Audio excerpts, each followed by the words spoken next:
सभी छोटे बड़े श्रोताओं को सुनीता भटनागर का प्यार भरा नमस्कार। ऑडियो स्टोरीज के हमारे चैनल कहानी जगत में आप सभी का स्वागत है। हिंदी कहानियों की श्रृंखला में आइए आज सुनते हैं राजकमल चौधरी जी द्वारा रचित कहानी एक चंपाकली एक विषधर। दशरथ झा का परिवार बहुत छोटा है पर आंगन बहुत बड़ा। पहले सभी भाई साथ ही रहा करते थे। अब दशरथ झा इस पुराने बड़े उजड़े भंग धधूड़े के जंगल से भरे आंगन में अपनी स्त्री और अपने बच्चों के साथ अकेले रह गए हैं। दशरथ की जीविका है भैंस। दोनों शाम मिलाकर 8-10 किलो दूध का प्रबंध इसी एक भैंस से होता है। भैंस के अतिरिक्त 1.5 बीघा खेत है और कुछ नहीं। पत्नी रामगंज वाली घर आंगन में व्यस्त रहती है। एक बच्चा स्कूल में पढ़ता है, दूसरा भैंस में अर्थात भैंस चराने में, और 12वें वर्ष के अंतिम चरण में छंदबद्ध मुग्ध सुशील आज्ञाकारिणी प्रसन्नमुखी मात्र एक ही पुत्री है। पुत्री का नाम है चंपा। शशि बाबू अपने 62 साल के जीवन में जब पहली बार अपने निकटस्थ पड़ोसी और दूर दराज के संबंधी दशरथ झा के घर में बीच आंगन में आकर खड़े हुए तो चंपा दीवार पर उपले सहेज रही थी। रामगंज वाली थी कुएं के पास। शशि बाबू को देखते ही पानी से भरी बाल्टी उठाकर रसोई घर में घुस गई। गांव के रिश्ते से शशि बाबू रामगंज वाली के ससुर लगेंगे। दशरथ झा हंसते हुए खुशामद तरंगे स्वर में बोले, इस तरह शर्माने की क्या जरूरत? शशि बाबू तो अपने परिवार के आदमी हैं। चंपा, माँ को बोलो 1 लोटा पानी का इंतजाम करे। पानी का मतलब गर्म पानी। गर्म पानी क्यों बाबूजी? संयत स्वर में चंपा ने पूछा। धीमे स्वर में रसोई घर से चंपा की माँ बोली, गर्म पानी का मतलब चाय। चंपा, तुम दुकान से चाय और चीनी ले आओ, मैं पानी चढ़ा देती हूँ। दुकान जाने से ज्यादा कष्ट चंपा को और किसी काम में नहीं होता है। हर बार बाजार की किसी दुकान से लौटते वक्त चंपा कसम खाती है कि मर जाऊंगी लेकिन अब कभी दुकान नहीं जाऊंगी। कोई भी वस्तु उधार लानी हो, चाहे 1 छटांग सुपारी, चाहे 1 सेर सरसों का तेल, चंपा ही दुकान भेजी जाएगी। चंपा विरोध करेगी, मैं नहीं जाऊंगी, जुगेसर का 1.25 रुपया बाकी है, वह मुझे उधार नहीं देगा। लेकिन माँ कहेगी या दशरथ बोलेंगे, तुम नहीं जाओगी तो दूसरा कौन जाएगा? चंपा, जुगेसर को बोलना कि उसका रुपया मैं पचा नहीं जाऊंगा। कल ही मेरा आलू उखड़ेगा, हम आलू बेचकर उसको रुपया दे देंगे। चंपा जानती है कि बाबूजी ने 1 कट्टा भी आलू नहीं रोपा है। चंपा को मालूम है कि बाबूजी ऐसे ही जब तब छोटी छोटी बातों के लिए झूठ बोलते हैं, सरासर झूठ। लेकिन दक्षिण बरिया टोले के सबसे प्रतिष्ठित लोग आंगन में आ गए हैं, पहली बार आए हैं। बाबूजी को शशि बाबू से निश्चय ही कोई बहुत जरूरी काम है। चंपा इतनी बात तो अवश्य जान रही है। इतनी बात जानने की स्त्री सुलभ क्षमता उसमें है। अतः चंपा माँ को बिना कोई उत्तर दिए ही जुगेसर बनिया की दुकान की तरफ चली गई। भगवती की प्रतिमा जैसी सुंदर अल्प वयस की बुद्धिमती और सुशील कन्या चंपा और शशि बाबू के साथ पूरब के कमरे में चले गए थे दशरथ।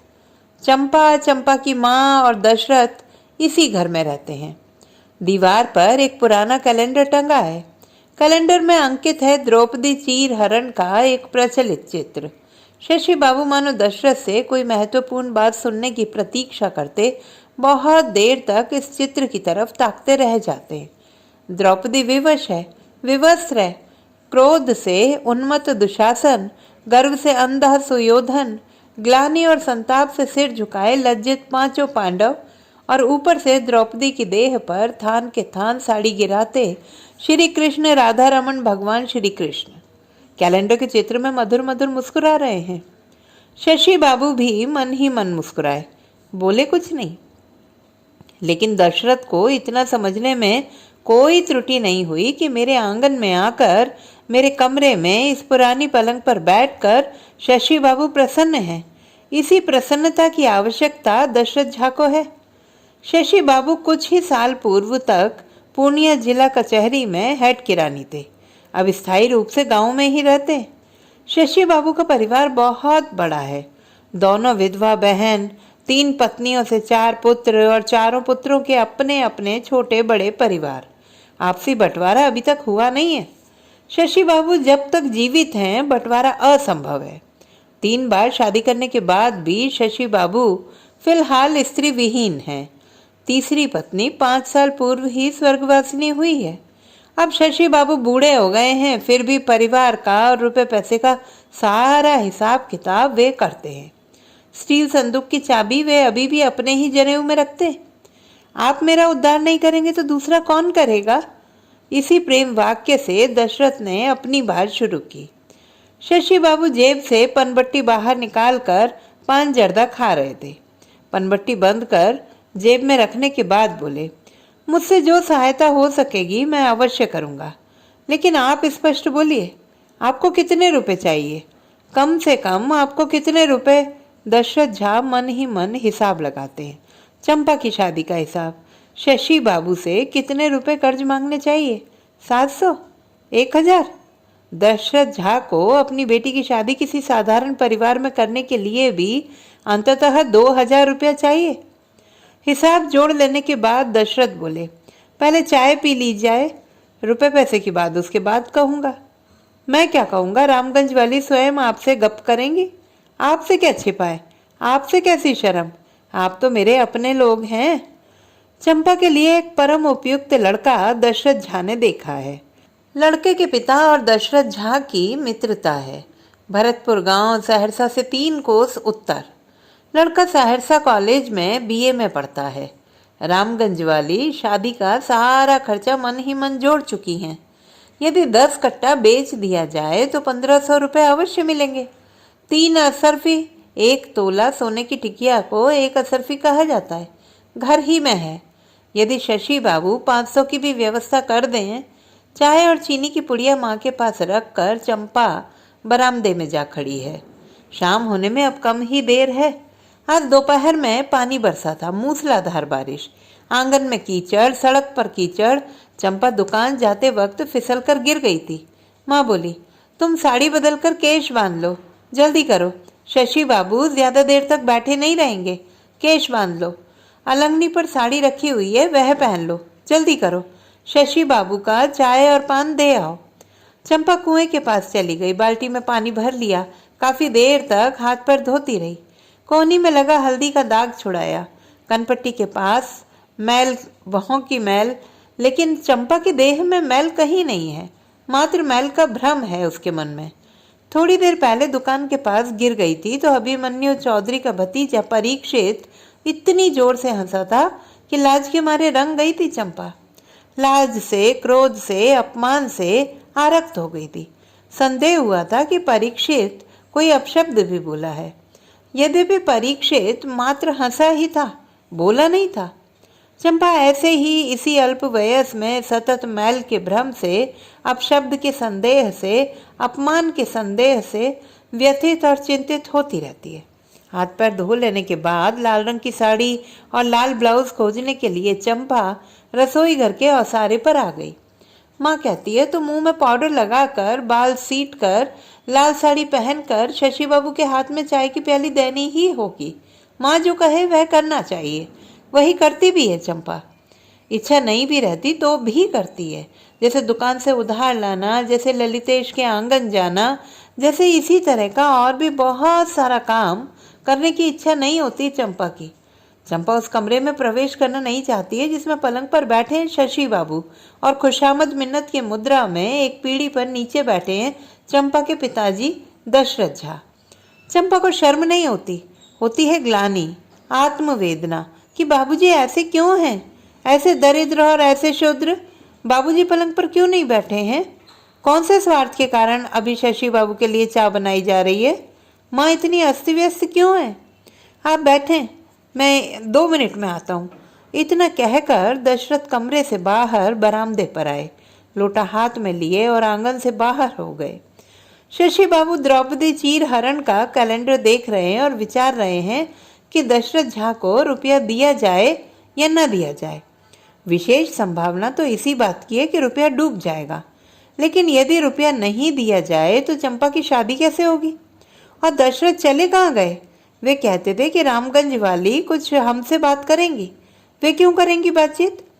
आगे आगे रामगंज वाली एक हाथ में हलवे की तश्तरी, दूसरे हाथ में पानी का लोटा गिलास लिए और उसके पीछे छिपी हुई सी लाल साड़ी, लाल ब्लाउज पहने, काफी सकुचाई हुई, अति लजबिजी सी चंपा।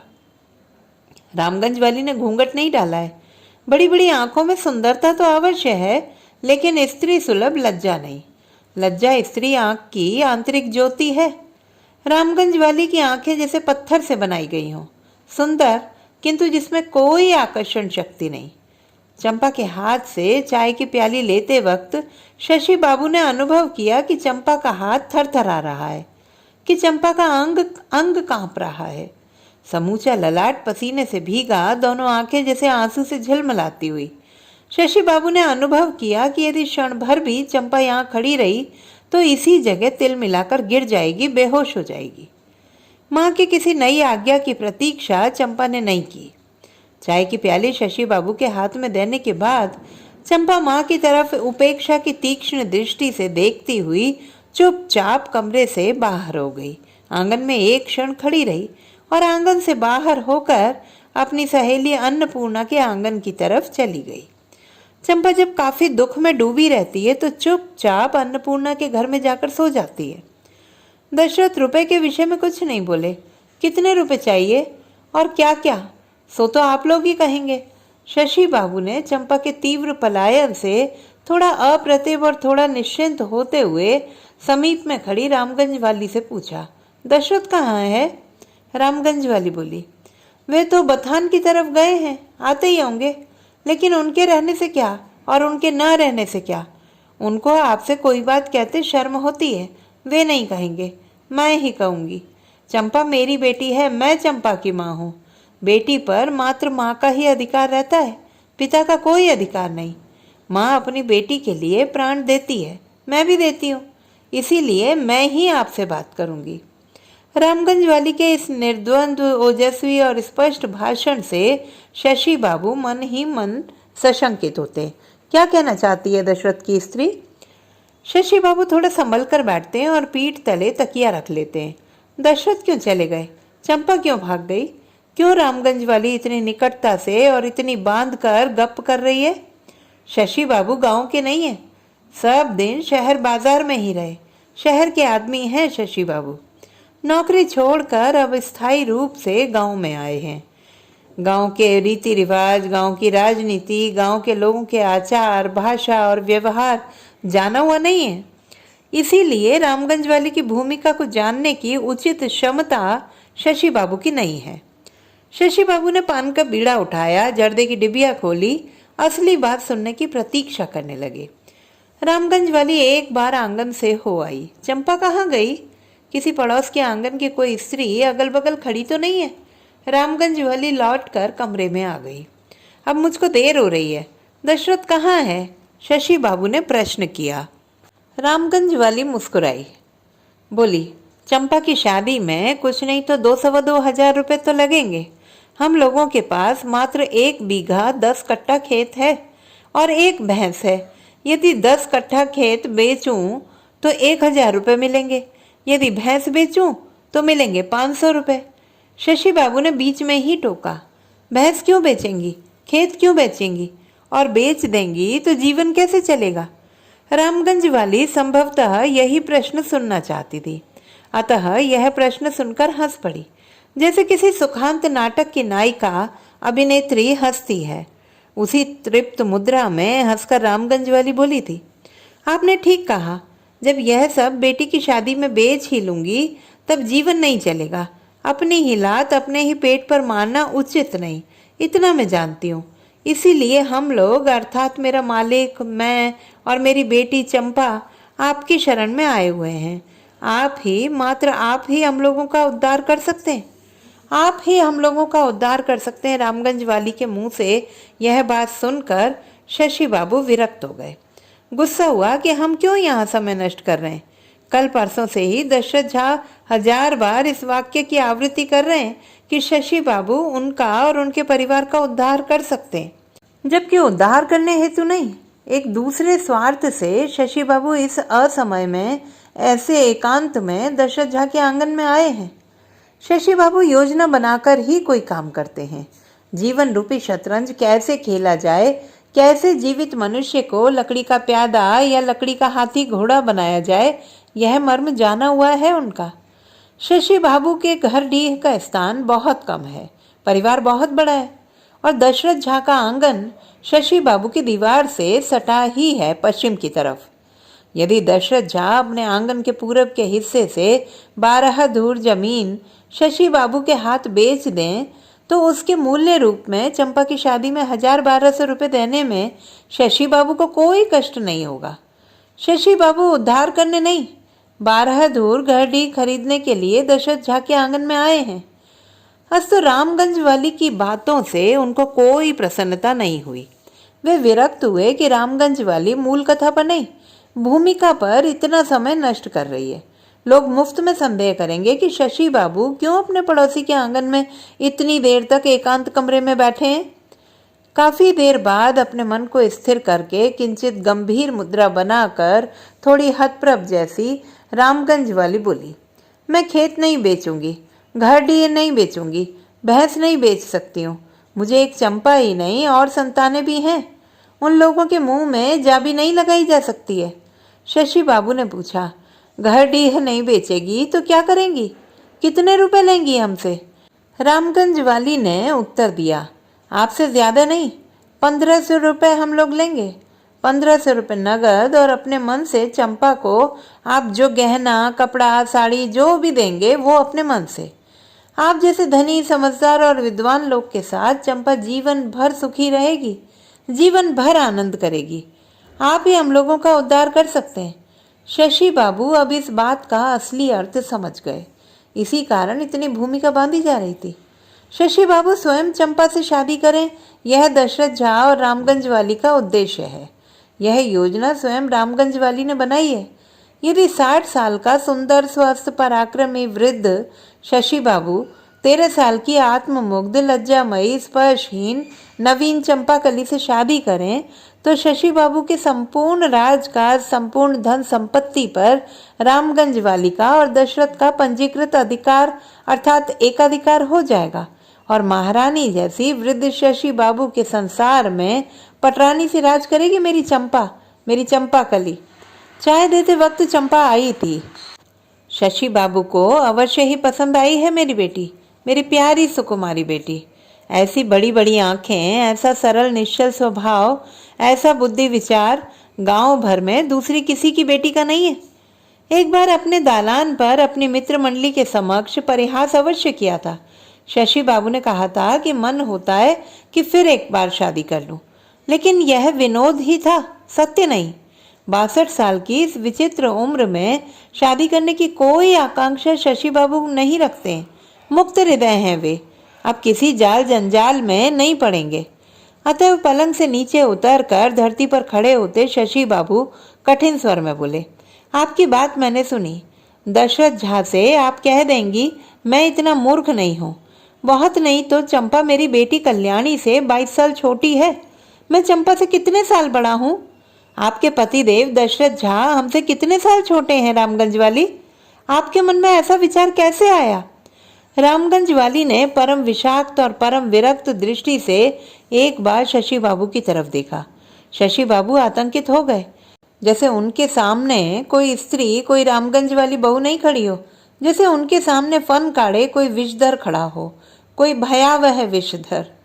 रामगंज वाली ने शशि बाबू को कोई उत्तर नहीं दिया, कोई वाक्य नहीं, कोई शब्द नहीं। विषधर का उत्तर होता है उसका विष, उसका विष दंत। लेकिन विधि का ये कैसा विधान है कि इस सामाजिक घटना में शशि बाबू विषधर नहीं है, विषधर है चंपा की माँ रामगंज वाली। तो दोस्तों, यदि हमारी आज की कहानी आपको कैसी लगी कमेंट बॉक्स में लिखना ना भूलें। चैनल को सब्सक्राइब करें, लाइक करें और मित्रों के साथ शेयर करें।